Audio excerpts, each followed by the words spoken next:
All right. Hello, everyone, and welcome to another Beehive virtual event.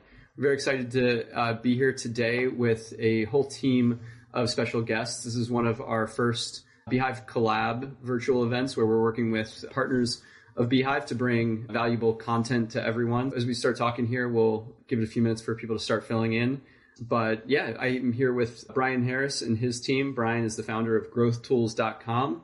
and has a lot of content to share with you today about getting thousands of subscribers without ads in social media. So super valuable. We've had some virtual events talking about how you can use ads. This is just going to be another tool in the quiver of how you can, if you're trying to do this without spending a bunch of money, giving a lot of your money to Zuck and everybody else, you can use these tips to grow.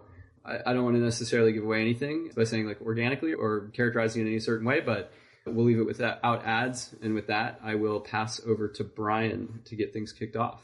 Thanks for having us, EJ. Looking forward to hanging out with everybody today. I've recorded on Riverside before, but I've not presented. I want to see people in chat. I'd be curious as we come in, do two things if you would, as anybody comes in. First, share where you're coming live from, where you're at in the world. And second, a link to your newsletter or website so we can get a feel for who's here and interact with y'all as we go throughout. This isn't a listen shop, it's a workshop. So I'd love to interact with y'all, share some things, get Q&A as we go throughout day to day. Mike and Raphael, thanks for jumping in. Will, Harry, I appreciate y'all being here today. Looking forward to getting to know y'all. Maybe you can share one more thing as well, where you're from, website, and your list size currently.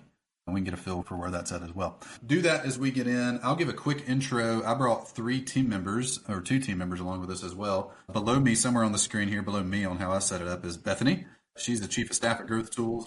We love doing webinars, but I hate to be by myself. And it's really weird. If we're at a conference and 100 people in the room, you get to see people's faces.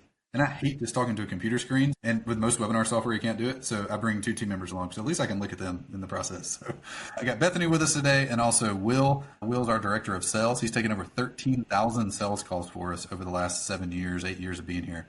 And he runs our marketing and sales department. So he's with us as well. And Will and Bethany both daily do what I'm teaching you today. Cody as well. He actually runs this channel. He's got his mic and phone and video off and everything. But he actually owns this channel that I'm going to teach you today. And Will and Bethany work within it as well. And I'll share our numbers and behind the scenes of how it works and everything so you can decide if this is something that'd be good for you as well.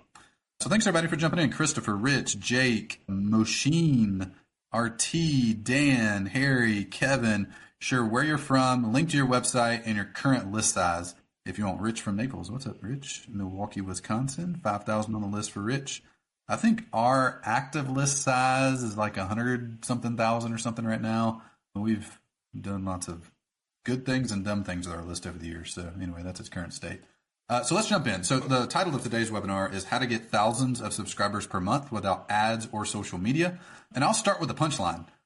I'm going to teach you our number one subscriber and client acquisition channel today. And I'll start with the endpoint and then work you back through the specifics of it.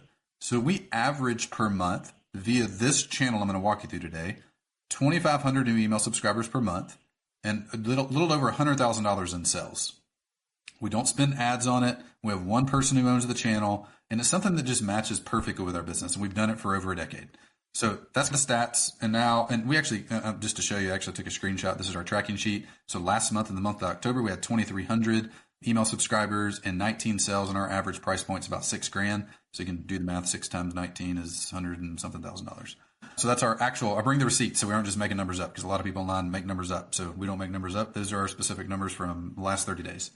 So let's zoom out for a minute. I want to share origin story of how I discovered this channel and then how it works and show you screenshots and examples and such. So when I first started online in 2013, I did not know how to do anything. So I just started following people there were 4 different people I followed: Ramit Sethi, Seth Godin, Gary Vee, and Noah Kagan. And I studied what they taught because a lot of those people teach marketing and what they did. And I would take something like Gary Vee or Noah would teach, and I would go try it and experiment with it. And I happened to be in this Facebook group where I went, there's just 100 people or so in there from a course I'd bought or something. And as I would experiment with things, I would post them in that group. And most of the time, stuff didn't work. It wasn't all that effective. But every now and then something would work. And after about a year of doing that, I had cobbled together a list of about 100 people. So I go and post in the groups, hey guys, just passed 100 email subscribers. I have no idea what I'm doing, but here's the top 3 things that have worked. And that post wound up being the way I accidentally discovered the marketing channel I'm going to teach you today. And our number one channel over the years. And we've done ads and social and content and everything in between, but everything keeps coming back to this for us. It just is so simple and almost no one does it. But anyway, that day I posted in the Facebook group, I get an email back or a message back from the guy that runs it, Noah. And he's like, hey man, I saw in the group that you just passed 100 email subscribers. And now pause here. Noah at the time had a blog with an email list of 50,000 people, which is just gigantic for me at the time. And he had been around for a decade and people knew him and liked him and trusted him. And he's like, hey, I noticed you just got 100 subscribers. I would love if you'd put together a resource showing how you did it so I could share it with my list, because Noah needs good content for his list. I happened to have gotten this little minor result. He wanted me to write it down and he would share it out with them. So I did. I was like, yeah, I would love to do that. I get a list of 100, you get a list of 50,000. I think that would be a good deal. Let's do that. So I did it. I wrote it up, and this is actually the resource here. List building, how to get your first 100 email subscribers. I wrote it up. Noah emailed it out to his list. And as a result of that one, I had a resource. He shared it with his list. I got over 1,000 new email subscribers. And in the following months, just over $100,000 in sales. And what I had done there was accidentally discover what would come to be the number one marketing channel that we use, the number one marketing channel we train and teach to our clients, and it's called BOPA, which is short for borrowing other people's audiences. So BOPA is when you provide a valuable resource to someone else and they promote it to their audience in exchange for that. So to give you a very specific example of it, we had a client named Ryan who coaches people with ADHD how to be productive. And Ryan has a guide called Finding Peace with an ADHD Mind. And we have another client named Chad, and he works with authors or aspiring authors to write their book and get book deals from traditional publishing houses. And Ryan was like, you know what? I bet authors struggle with productivity, and as a result, they don't get their book done or their proposal done, and they never get the book deal. So Ryan reaches out to Chad. He's like, hey, Chad, I got this guide. It's basically the productivity guide. And I don't know if your people have ADHD, but they probably have a problem with productivity. What if you shared, instead of writing your typical newsletter this week, just take my already done really good resource and share it with your list. And that'll help them be more productive and people will hire you, etc. So Chad said yes. Chad sent out Ryan's resource. And as a result of that, Ryan got 416 new email subscribers and 10 new clients. So I'm going to double click and go uber specific here so you can see exactly how this works. So this is the email that Chad sent to his audience. My friend Ryan, so imagine Chad, I think his list was like 1,000 or 1,500 people. Not a big list, but he said, my friend Ryan has a cool resource that helps you stay focused so you can write your book. Click here to get the guide and other productivity emails from Ryan, and you'll get a special bonus when you do. So people from Chad's list get this email, they click the link, and when they click the link, they went to this kind of page. Now, Ryan sells like a high ticket offer. So his sales mechanism is a phone call. Your sales mechanism might be a sales page, or maybe you just generate subscribers and sell sponsorships or something. I don't know your model. Although I would put a little bug in your ear. If you don't do high ticket coaching, if you don't sell a high ticket education product and you have a big newsletter, that is the single simplest way to monetize your list. You can generate substantially more income with that versus sponsorships or some of the traditional ways people tend to monetize lists. At any rate, Ryan's business was based on booking sales calls and talking to him. So when people click this link, they went to this page. There's a little link at the top that says, hey, I just emailed your resource, but while you're here, what if you could guarantee that you finish your book in the next 90 days? If you want that, schedule the call with me. We'll build a custom productivity plan, and I'll tell you what it'd be like to get coached by me. 10 people schedule calls, have a call with Ryan. He closes them, and it generates substantial revenue and 10 clients as a result of it. So that's what BOPA looked like in Ryan and Chad's case. Zoom back out for a second. The thing I like about BOPA, and just why it's worked over the years for me, despite being an okay marketer, but not great, is any sell, especially ones where you charge more than a very small amount of money, a sponsorship sell, a $500 course, or a $10,000 agency, or whatever the thing is you do, which, by the way, put in chat real quick, what's the price point of the thing you sell? That could be your sponsorship, or your course, or your coaching, or your book, or whatever the thing is you sell.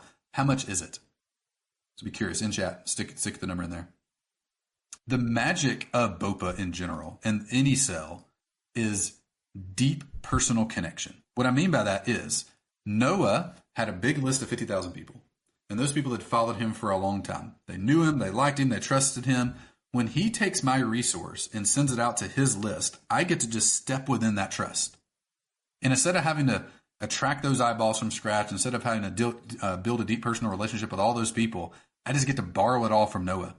And that makes sales easy. It makes generating subscribers easy. When someone else that someone else trusts vouches for you, the subscriber becomes simple. The sell becomes simple because you don't have to build all that stuff from scratch. So doing this over the last decade has what is the number one thing that's grown my business. It's allowed me, and I do coaching, by the way. I work with people who teach things online and help them generate clients and get people to hire them.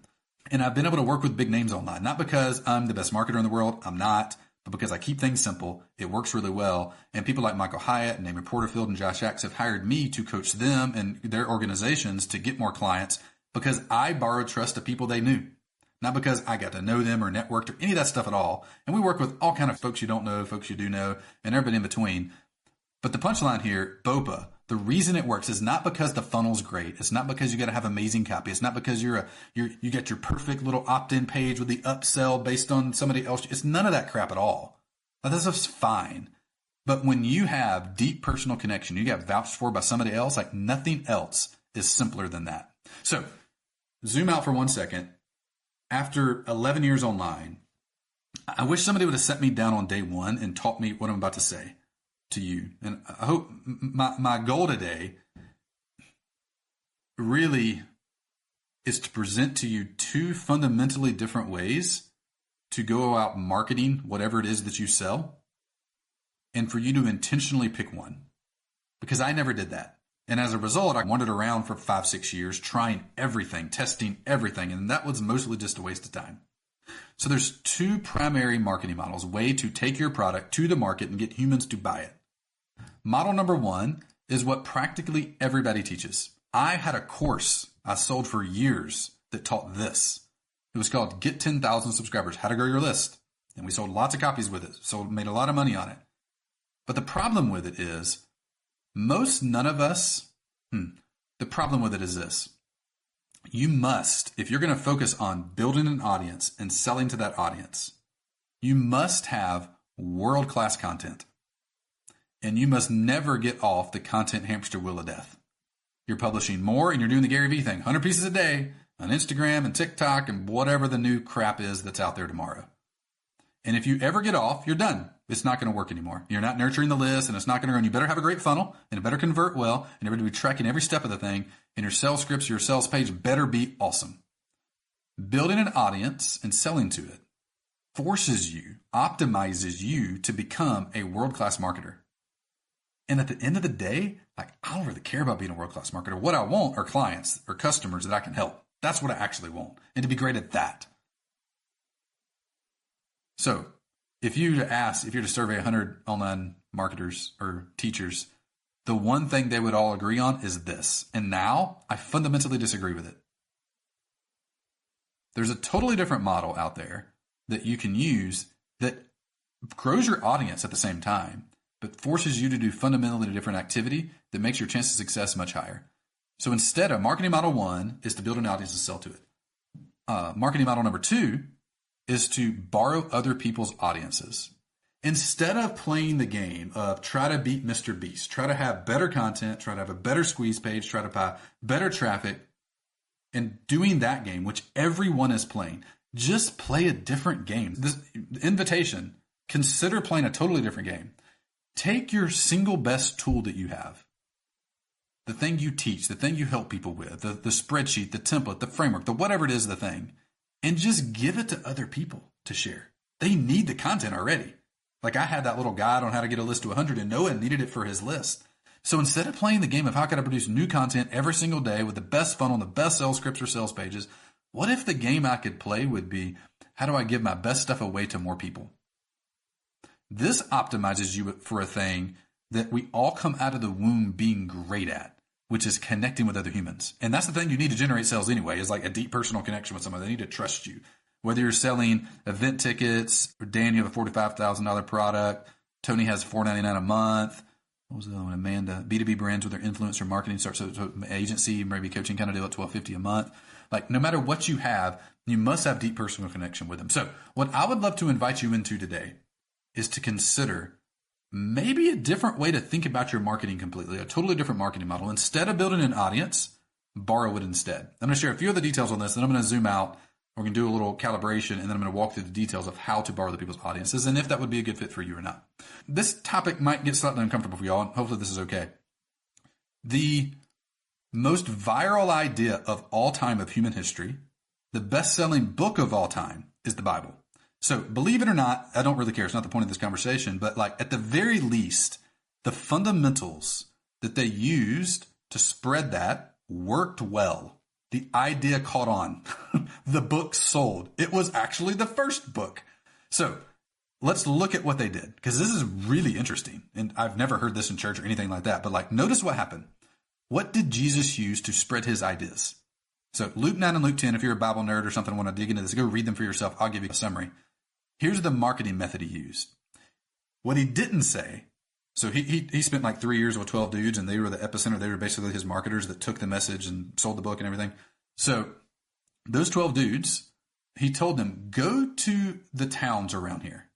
And when you go there, find a person you get along really well. The Bible calls it a person of peace. Go find that person and just stay in their house. They'll invite you, stay there overnight, eat their meal, they'll feed you and everything. And then this is what's going to happen. They're going to bring their friends to you. They're going to go to their network and bring them to you. And when they come, I want you to minister to them, help them out, heal them, and just take care of their stuff, and then teach them. That was the marketing method. It wasn't go print out flyers and take an ad in the local newsletter and sponsor the apple cart on the corner. It wasn't any of that. And go rent an arena with 5,000 seats and fill it up. No, don't do that, actually. Instead, go to that town, find a person of peace. They'll bring people to you, and then you help them and teach them. That was Jesus' marketing model. That's what he used. That's what spread the most viral idea of all time, because they didn't have to build the trust. They didn't have to convince somebody via great copy. They didn't have to find the perfect target audience or have the perfect squeeze page. They didn't need any of that. They relied on that person they got along with, that person of peace, to bring people to them. Here's the second part, second kind of fundamental principle. This is one of those 12 guys, like the 12 guys Jesus spent a long time with. He said, this is Paul, my message and my preaching were not with wise and persuasive words. Like, my funnel sucks. My copy's just okay. I'm not really all that great at this. But what I rely on is a demonstration of, I just show it to people. They bring people to me, and I just show them what's up. I just show them how it works, and they buy from me. Because the trust is there, the eyeballs are there, and I just need a simple offer to put in front of them that connects, and it works. Like, I don't have to be, you don't, maybe this is a punchline for all of y'all, because y'all are a bunch of marketing nerds.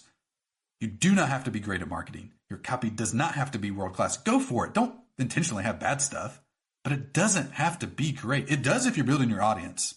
But if you're borrowing an audience instead, two things will happen. One, you'll get more subscribers and you'll sell stuff quicker. And two, your audience will grow as a side effect of it. We have not a single goal related to list growth, but our list has a net growth rate of 3,000 to 5,000 a month as a result of it. Now, we've had periods of times we're focused on growing the list and whatever. Now we just focus on how do we take our best training and our best tools and give them away. And as a result, people download them, they join the list, and they hire us as a result of it. So my objective today is to invite you into a totally different way to think about selling the thing you sell. How do you take it to market and get people to trust you and buy it? And there's two fundamentally different ways to go about it. You can focus on growing an audience and selling to it, or you can focus on borrowing other people's audiences. As a result of this one, your audience will grow. As a result of this one, you must be great at everything or you will lose or stagnate, one of the two. Those are the only options. I'm curious, before we just go super deep into BOPA and how it works and how you could find people and whatnot, I'm curious at the start here, which way are you leaning? Are you leaning into BOPA? Put BOPA in chat. Or are you more interested in building? And there's no wrong answer, by the way. I'm just curious where you're at. I'm going to ask you at the end to see if anybody's changed their mind or where you're going. Because my goal is clarity. I want you to see the two paths and consciously, intentionally pick the one that feels like the best one for you. So where are you at right now? I want at least 3 people sharing BOPA or build or borrow in chat right now. Tony's got BOPA. Tori said a mix of both. That's the one thing I wouldn't advise Tori. I've done both of these things. I've gone deep down the path of both of those and coached people deep down the path of both of them. The one thing you don't want to do is straddle the fence. You do want to optimize for one, not both. Now, one of them will allow you to do both. The other one won't.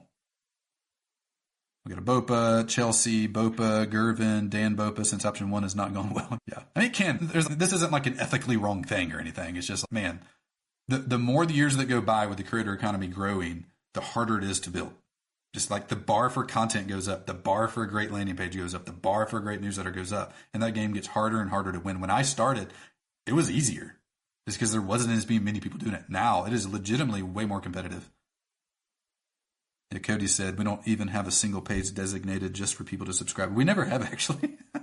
We probably have gotten over 2 million subscribers over the years, and we've literally never had a newsletter sign-up page, which is probably a bug, not a feature. Don't copy that. Areto, Bopa, Anna Bopa. Cool. All right, I want to pause here for a minute. Will, anything you want to add here, or maybe something you've seen in chat you want to add before we jump in? I think one thing I would say is you can do both, but not intentionally. Don't optimize for both, but you will build your audience, like you said earlier, as you borrow. One thing, though, that's a side effect that's different than building, that's distinct to borrowing, Brian, that I haven't heard you mention yet, and maybe you'll get into it. It's your authority grows when other people of authority promote you. And you just don't get that when you exclusively build. So I think that's of note. Yeah, that's good. Tori asks, company name, we're growthtools.com. Like I literally got a text right before here of a very well-known author that someone's introducing us to coach them, that I actually read his book years ago and really love it. And as a result of a Bopa partnership, like we just have trust with that person due to it being transferred from somebody else, and they'll be a multi-six-figure client likely as a result of that. So I don't know the guy. I've followed him and like his stuff. He teaches like investing stuff or something. That'd be really cool. It makes so many things easier. All right, so let's do this. We're going to zoom out for a minute, do a little bit of calibration. So we have a tradition on our team. There's any meeting we have, and this is a meeting here. I'm doing the most of the talking, but I want to make sure we know the point of it. So what I don't want to do is teach you some new shiny object that you're like, maybe I want to go test that too. No, don't test marketing channels, by the way. Research them, commit to them, don't test them. Test the things within them, but you need to commit to that because it's going to take you a minute to get it to work. So question number 1. By the end of this, if doing Bopa is the most efficient way to hit your goal, you should highly consider doing it. With or without me, whatever, doesn't matter, but I want you to have clarity. So first off, I want at least 3 people to share in chat right now, what is your super stretch goal between now and the end of the year? If you could generate this much additional revenue in your business, like you would be pumped. And the second question is why? What would this make different in your life as a result of it? Here's why I asked that question. Put it in chat while I talk. I want to know, at least 3 people, what's your super stretch goal between now and end of the year, revenue-wise, and why? What would that make possible in your life as a result? Because if by the end of this, you're like, man, I think Bopa can do that, then go do it. If it doesn't, then like stick in the back of your mind, put it on the back burner, come back to it later maybe. Okay? So a couple people, what's your revenue goal? Rich, 20K, covers startup expenses for our team. Prove the concept. Yes. Anna asked for some detail stuff. Let's hold that, Anna. That's getting weedsy with it, which we do for sure want to, but I want to save that. Tori, 50K and to hire. Anna, $100,000 in the first year. Harry, simply want the newsletter to bring in a steady income by the year end. So name a number though, Harry. Steady income can mean $1,000 a month or $10,000 a month or $50,000 a month. You need a very specific number. Thank you, Bethany, for putting the URL in. Good. So that's question number 1. Question number 2. This one, again, might get you in uncomfortable territory, but you'll be fine. Trust me. Just hang with me here. Your fear level, anxiety, doubt, imposter syndrome, that whole category of thing, the higher it is, the lower your creativity level is. This is very practical. If you are in a state of fear or anxiety or like doubt or that thing, then your creativity will not be high. Brain science has shown this over and over again. If I get hit with fear, my creativity goes out of the window, and that's when I do dumb stuff. So I want to teach you an exercise. We do this on our team constantly. It's called Clear the Fear. And I want to do it here for this reason. Over the next 30 minutes, as I share the details of Bopa, you're probably going to get hit by fear or doubt or anxiety or something, low level, throughout this. Of like, I don't know if that'll work for me. And boy, that sounds good for Brian, but not me. And yeah, that person has a big list, so it works, all that stuff. And if your fear thing goes up and that snow globe gets shaken, then your creativity is going to be low, and this isn't going to make any difference in your business at all because 1,000 objections come up. So I want to do this exercise. It takes 60 seconds. It's called Clear the Fear. And I highly recommend, if you take nothing else out of this training, do this a time or two a day. Especially when you get hit and you're like, ooh, that pit of the stomach thing, or like your head gets spinny, whatever. Go do this exercise. It takes a minute and it is fantastically effective. So here's the exercise. We're going to ask 2 questions. First, we're going to ask, what is the number one fear that's blocking me from that goal I put in chat a while ago? The second question we're going to ask is, what's true about that thing? And we're going to be quiet for 60 seconds. It'll feel like an eternity for some of you. Just hang with it. You'll be fine. And I'm going to do this in a prayer format. You can meditate or be quiet or whatever you want to do. I don't really care. I'm going to do this in that context. And then I want you to put in chat, what was the fear that came up for you and what was the true thing? Okay, and we'll talk about what to do with that in a second. And so try it out. If you've never tried this before, you for sure need to try it out. Okay, so here we go. I'll do it. Y'all follow along, and then we'll share, and we'll jump into the detail. We do stuff of BOPA. All right, God, right now we ask that you'd bring to mind for everybody here, Harry, Amanda, Areto, Heather, Anna, Tori, Rich, everybody else, what is the number one fear, the number one blocker that's keeping them from their super stretch goal this year? What's a lie, a doubt, an anxiety, a fear, something they're experiencing they might not even know that is blocking them? And we're just going to be quiet for 30 seconds and write down whatever comes to mind for us.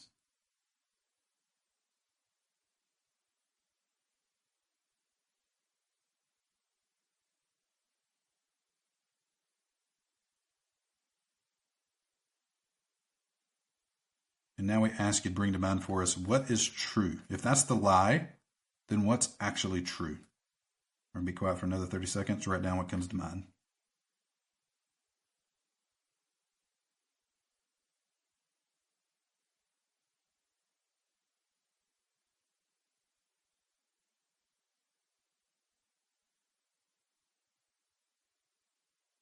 Remember, if you have any chance of hitting that goal, your creativity better be off the charts.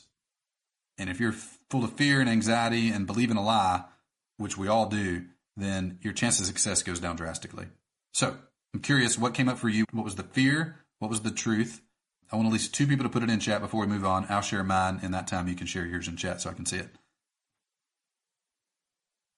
Ooh, Areto, yours is good. That I'm wasting my time and nothing matters. Okay, that's the fear. That's the lie. That's good. Being truthful. What's true, though? What's true about that thing? I want to see the truth, too, Areto, not just the lie. So for me, what I got, I keep getting this one over and over again, which is interesting because it's not actually top of mind. But the lie was that certain people on the team are not the right fits. The truth is, these are the people you need. So I keep this little thing on my desk. I got it from Amazon. It's really cool. My kids love it. I can go through my day looking through the lens of the people aren't right. Or, and hey, that'll be confirmed because I'll pick up every little thing and be like, not right, not right, not right, need to move on. Or I can choose and act like the true thing is true. The team's perfect, exactly who I need. And I go through the day picking up every level of proof that's right. And like, yeah, oh, they're right, and they're right, and they're right, and they're improving, and they took that feedback, and that's going well. Like, I can pick the one I want to do. I can live through the prism of the lie. I can live through the prism of the truth. Anna, that I'll burn out and quit before I succeed. Truth, I have control over the outcome. Yes. Amanda, I fear that I won't be able to get enough clients that will pay my consulting fee. The truth, probably that seed stage startups aren't the right target clients because I don't have the resources. Harry, the fear and doubt that the plan won't work. Truth, it's uncertain, but down to me. Yes, that's good. All right, we'll do one more. Bethany, you want to share what yours was? And then we'll go to crunchy stuff here. Yeah, I would love to. So my fear right now revolves around like a personal situation that feels stuck and it's taking up a lot of brain space for me. And so the fear is like, this will never get better. And so the truth is that my grace is sufficient for you, for my strength is made perfect in weakness.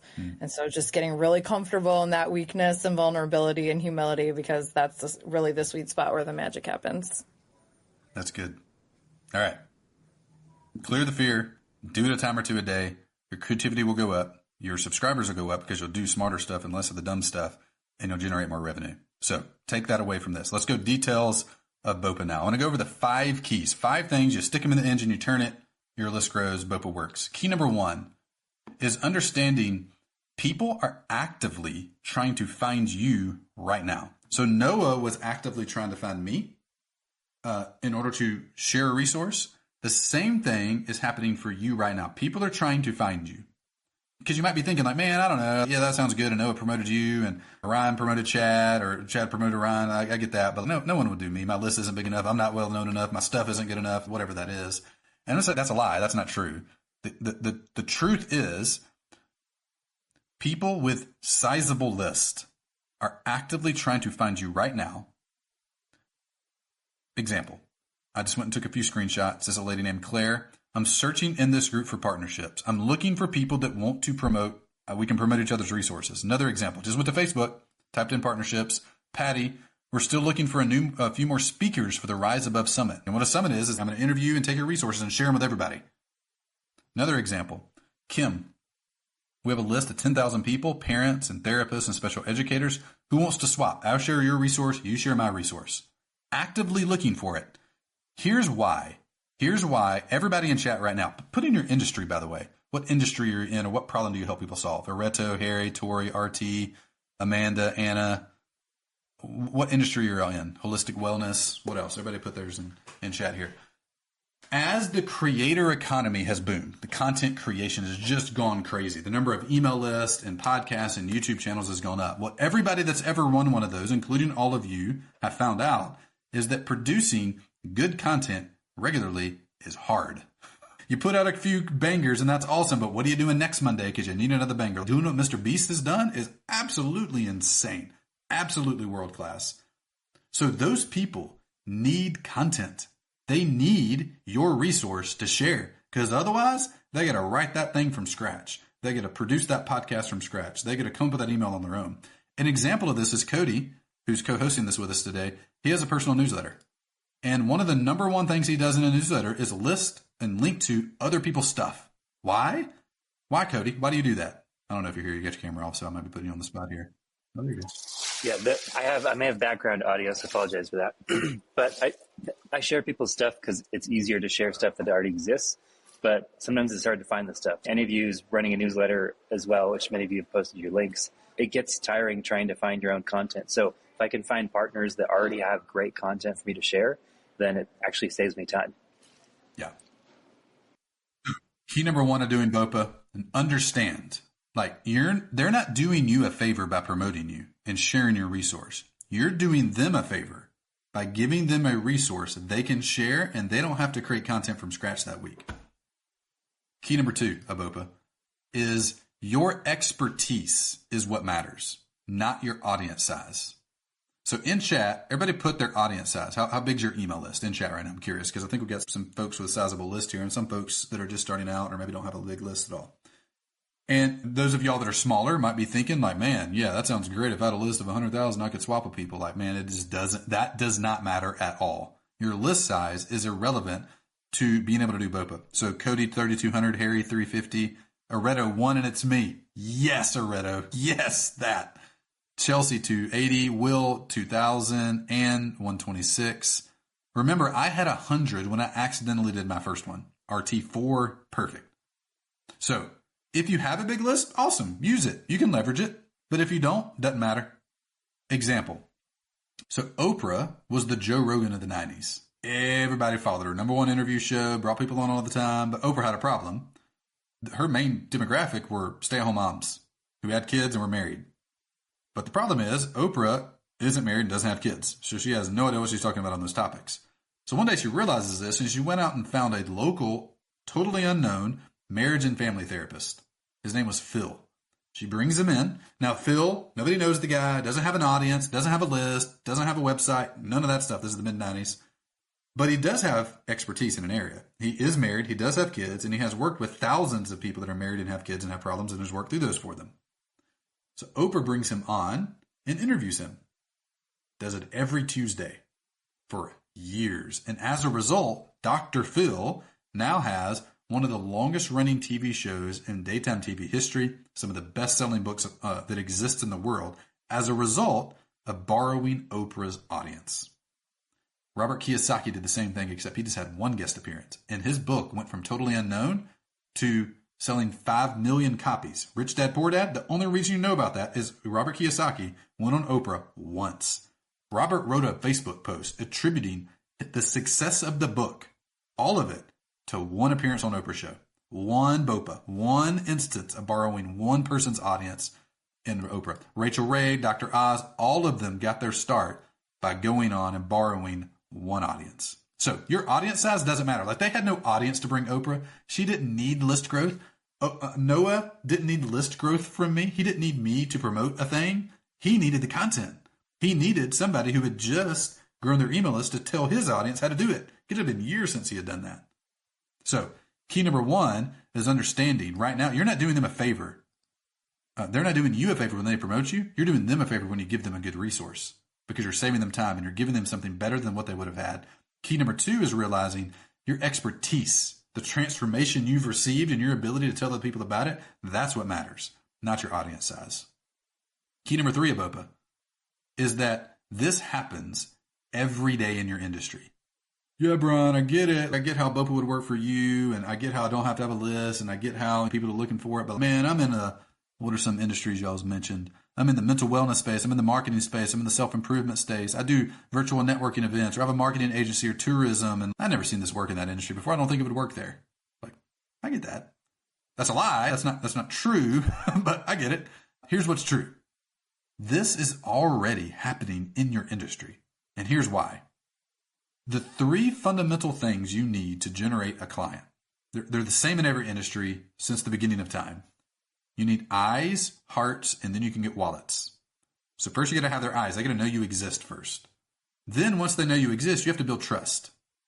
And the trust you have to build is proportionate to the price point you charge. So if you charge $10,000, it takes more time. If you charge $10, it doesn't take as much time.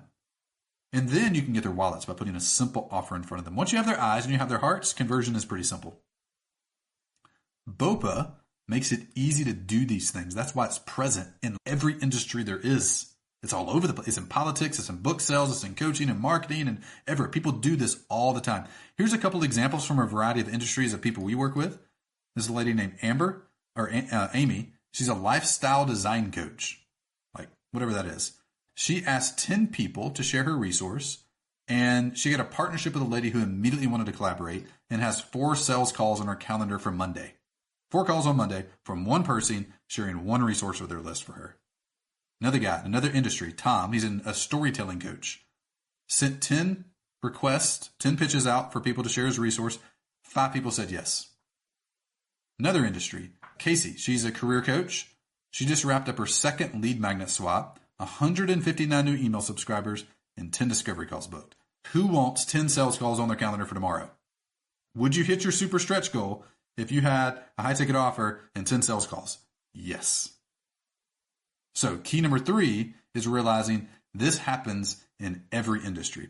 Will, I'm curious, you've done 13,000 sales calls for us. Have there been industries or business types where this doesn't work? What have you seen? I would say the way that we optimize it, Brian, and the way that we're talking about it today doesn't work as well for like local services. I think there was somebody on here who talked about local services, so that could be the case. If I'm a plumber who only want to work with people within like a 20-mile radius, right? Like I don't necessarily – I think there's other ways to do BOPA in a network like in a local area, but we don't really train on that. I think that's a big one. Yeah. I think it works really well with people that have like higher ticket items like 1,000 plus just because the return on time is crazy stupid. Yeah. Yeah. Can you think of anything else? Yeah, in general, I'll talk about this at the very end, but there's kind of 2 models that we coach on and teach on that we've just discovered over time. Nothing we invented, but one is BOPA, and the second is don't do the ascension business model, do the descension model. Ascension is start cheap and work your way up. Somebody was selling $4.99 memberships. Do the math and how many units you have to sell to make your goal. It's astonishingly high. The bar you have to pass is very high. You'd be way better selling a $10,000 version of that offer and only needing 5 prospects, and you could close them like in the next month. We found that just to work really well and be hard to screw up, which is my number one optimization point. Can I have C- results and still win? So BOPA works low ticket, works local. It can be harder in those, and just low ticket businesses are just harder in general, by the way, no matter the marketing channel, because you need so much volume to make them work. So let's go to key number 4. Key number 4 is, what kind of resource is best to share? What do I need to give somebody so they share it and I get subscribers from it? And what I found is like the simple resources work best. Nobody wants the fluff in what you do. They just want the crunchy, like the real stuff. So for us, like we give away our pitch template. What do you say to somebody to get them to agree to partner with you? What's that? That's this thing on the left here. That's the pitch template. And on the right is our partner discovery guide. In fact, we're going to give both of these to you guys at the end of the training. So if you're intrigued by BOPA so far, hang tight for just a few minutes. I'll give you a link to go get both of these things. What do I say? And how do I find people that want to promote me? And then when I find them, what do I say to them? So those are here's a simple way to think about it. What are just the most effective tools you have in the thing you do, in your membership or your coaching or your course or your SaaS or whatever? Like just pull one or two super crunchy things out and have people share those because they're just intrinsically interesting. So simplest resources work best. Key number 5, and this is probably my favorite thing about BOPA, and I think outside of deep personal connection, why it works so well and it's just hard to screw up, is it works quickly, not because there's any inherent magic in it, but because there's no algorithm to rank in. Like almost every other marketing channel has some algorithm for you to figure out. For example, if you're doing ads, like you got to get the right creative with the right audience and the right buying techniques. And that just takes a while.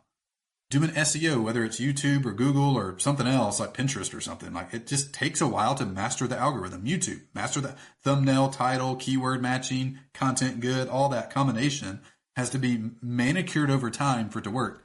BOPA doesn't. Cody reaches out to Beehive. Hey, we'd love to do a workshop. They're like, yes. And then Beehive sends emails and 300 people register and 50 to 100 people show up. And 2 or 3 of you will buy and hire us to help you do what we're teaching you today. Like that just happens in like 6 days. There's no algorithm to figure out. As Beehive sends emails, you see them, you click. If you're interested, you show up and we hang out. Like there's not a lot to screw up there actually. It's find the person a piece, they'll bring people to you. Versus come up with a perfect flyer because you've studied copywriting, you have the perfect funnel and you broadcast it everywhere. So that's just hard.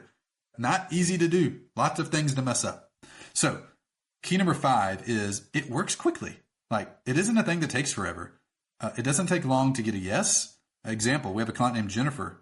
She, in 3 days, got her first person to agree to promote her resource. Holy cow, I got my first yes.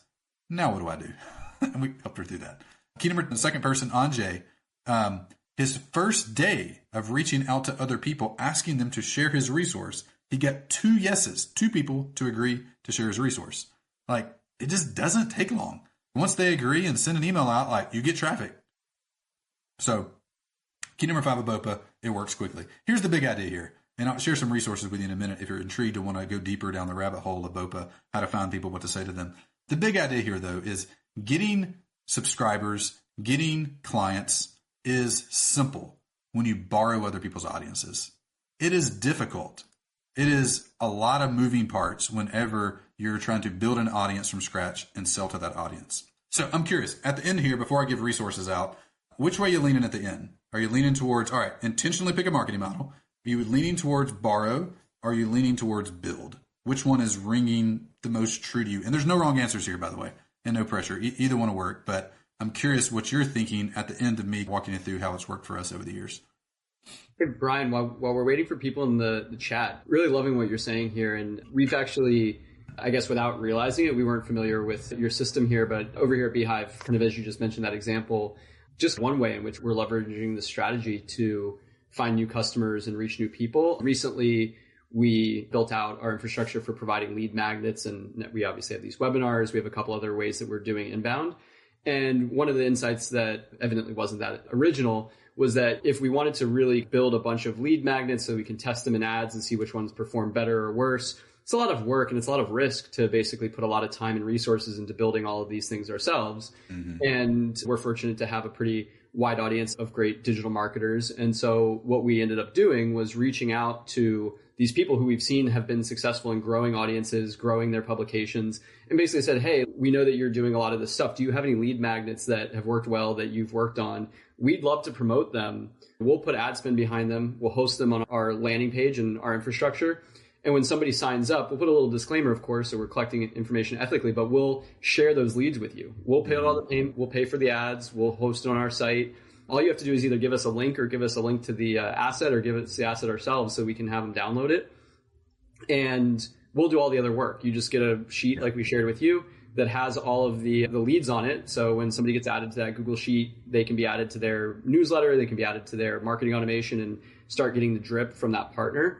But it was a way where we've really been able to ramp up. We now have 15 different lead magnets that are ready to go. We're about to start promoting that specific strategy to just really figure out which ones work best. And it de-risks a lot of the process of spending a lot of time and effort and hiring writers and whatnot to build these resources ourselves. Plus, we get resources that kind of have a track record of working. And so it's not just de-risking, it's the other way quite a bit. And then to your point here, in terms of reaching out to these different partners, we have folks who have different audiences than ours. This is just one across a giant series we're doing through the end of the year, where we're partnering with folks where we'll do a lot of the marketing.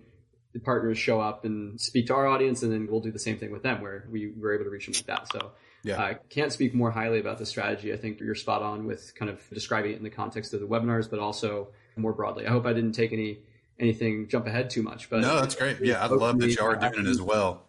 Yeah, anybody that is intrigued and like you walk into the department store, you see the coat, you want to try it on. It's like, how would this work? Those of y'all that are like, I want to do both, or maybe I want to lean into BOPA. Just take a few more steps down the line and try it out for yourself. Beehive's doing it. It's our number one channel. Many of the people do it and sometimes don't even know they're doing it in the process of it. So be intentional about it. Here's 3 things I'll give you in order to let you try this out and make it easy for you. So 2 resources and 1 coaching item. Number 1, I would love to learn about you. Like one of us on the call, I want to learn about you, Anna and Michael and TG and Brian and Gervin and Heather and Areto. I want to learn about your business, how you generate revenue, what your product suite is, how many new subscribers a month you need. Let's learn about your funnel and what you got going on so we can start making a plan to go from where you're at to that revenue goal. Because you can do that. Like no goal that was posted here is unachievable. You can absolutely hit those, but you need to be intentional and have a real plan. So let's work on that. Let's have a one-on-one call about that. 2 tools for you. Number 1 is the Partner Discovery Guide. So this is a 3-page PDF, something we do for all of our clients. We actually find partners and write their pitches for them, and they just send them out. So this is literally the guide that our guy who does all that uses. And it's exact search queries you can put in Google to find people to do partnerships like this with, to do BOPA with, that'll share your resource. The second thing is our 1-page pitch template. So it is just literally like the email that you can copy and paste and fill in the blanks on in order to send to those people once you find them to get them to say yes to sharing your resource. So these 2 things together are like the first major thing you need in order to use BOPA. You need to find people and get them to say yes to sharing your stuff.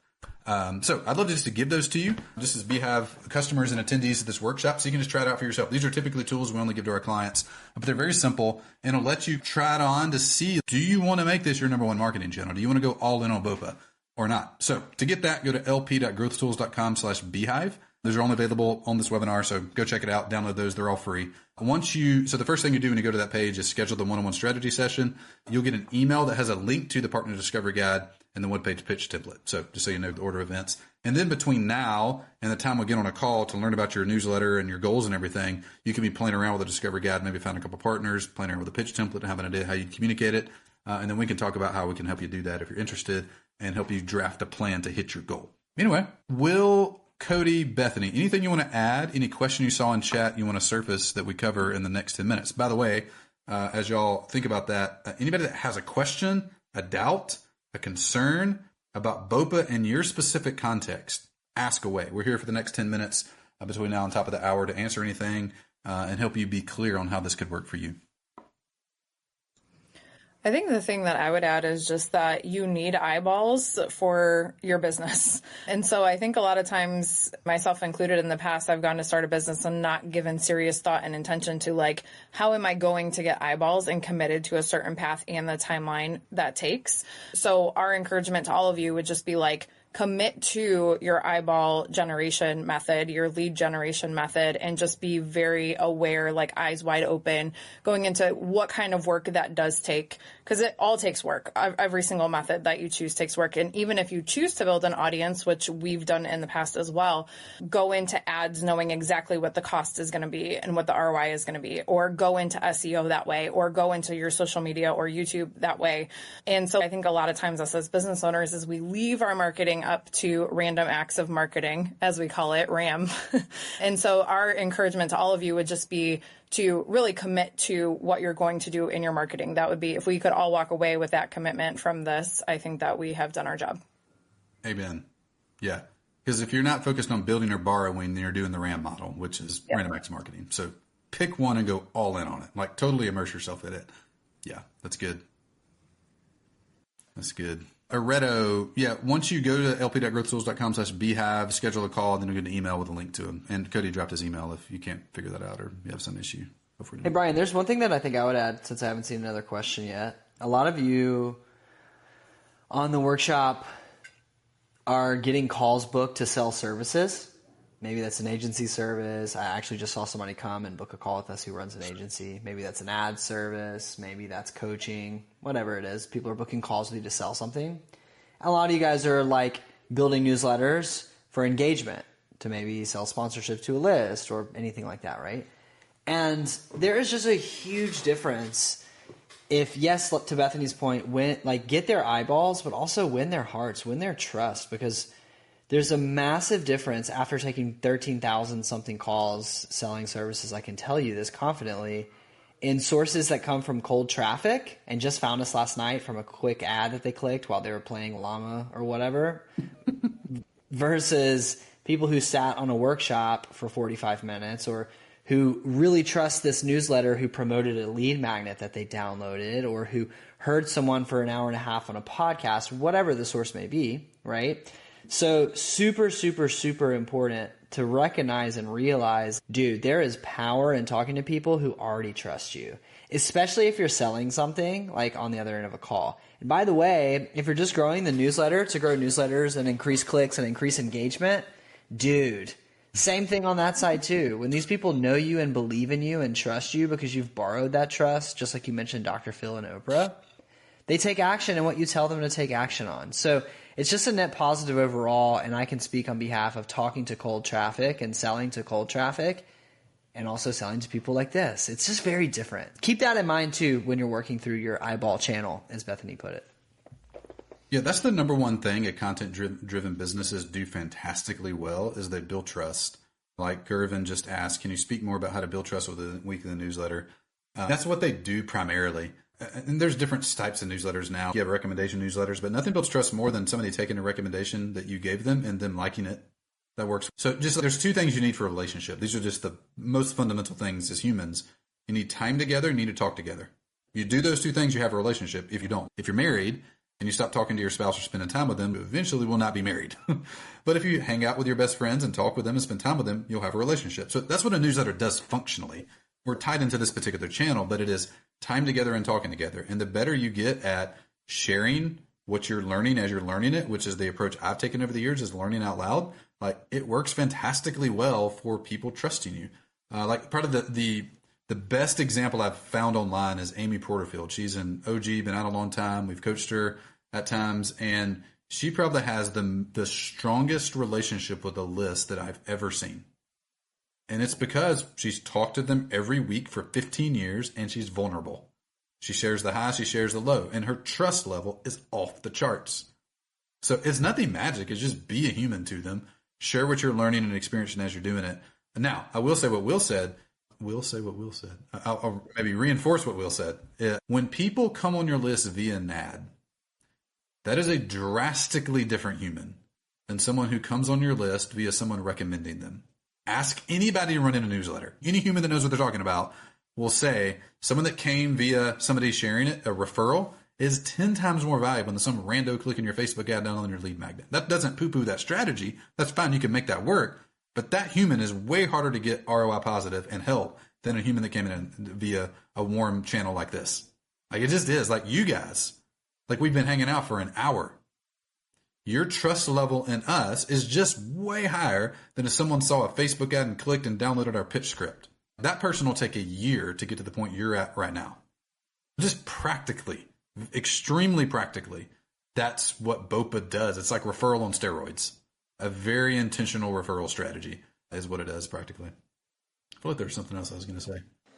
Anyway. Brian, if I would just add to that, a lot of people that I talk to who've followed any brand or company for a long time if they heard about that brand or company or newsletter or whatever from some kind of referral, often they'll remember who referred them for years versus a Facebook ad. you forget the next day, I don't know, or I was just on the internet, I don't know, I ended up here, I couldn't tell you where it came from. And so it's just an entirely different experience of them finding you and the deep personal connection that just starts right off the bat versus any other alternative.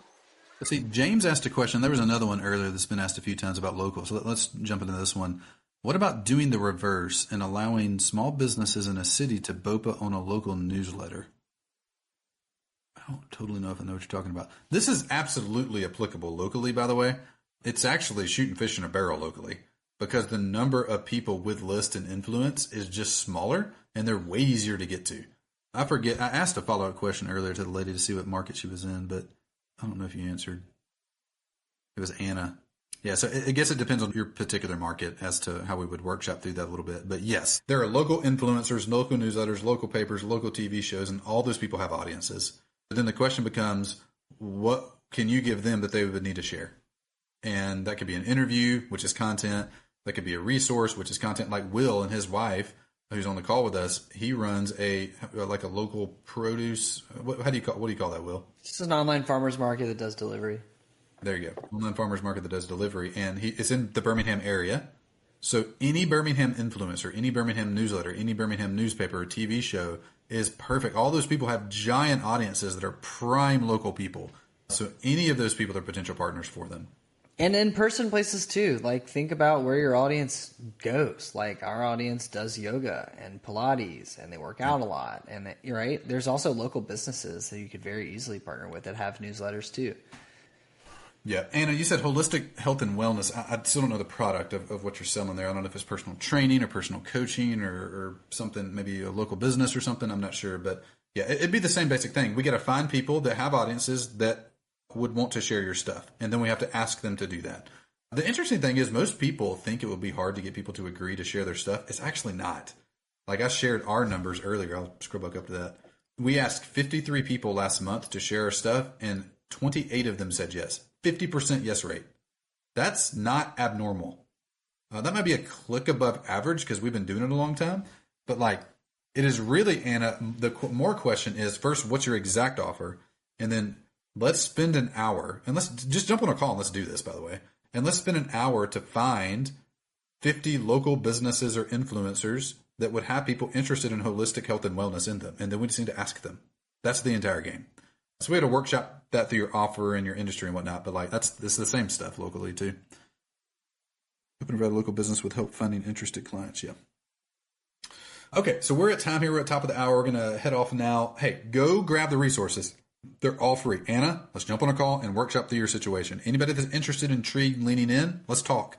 Also, grab the 2 tools we're giving you, the Partner Discovery Guide, the one-page pitch template to try this out. Like Anna, go get the Partner Discovery Guide and spend 30 minutes with it with Google and see what comes to mind and bring that to the call. You might have a doubt. You might be like, maybe I don't get it. Let's work through it and figure it out what it is for you. Go grab those, lp.growthtools.com/beehive. EJ, thanks for hosting us, brother. Thanks so much for joining us tonight. I really appreciate your time and speaking to this audience. It was such great content. I can say wholeheartedly that what you talked about today certainly works wonders. It's a core part of the strategy that we're deploying over at Beehive that's helping us grow so effectively, quickly. I think that this was a great outline of how folks who are not at the enterprise or SaaS doing SaaS business can implement this. I'm excited to see what people take away from this.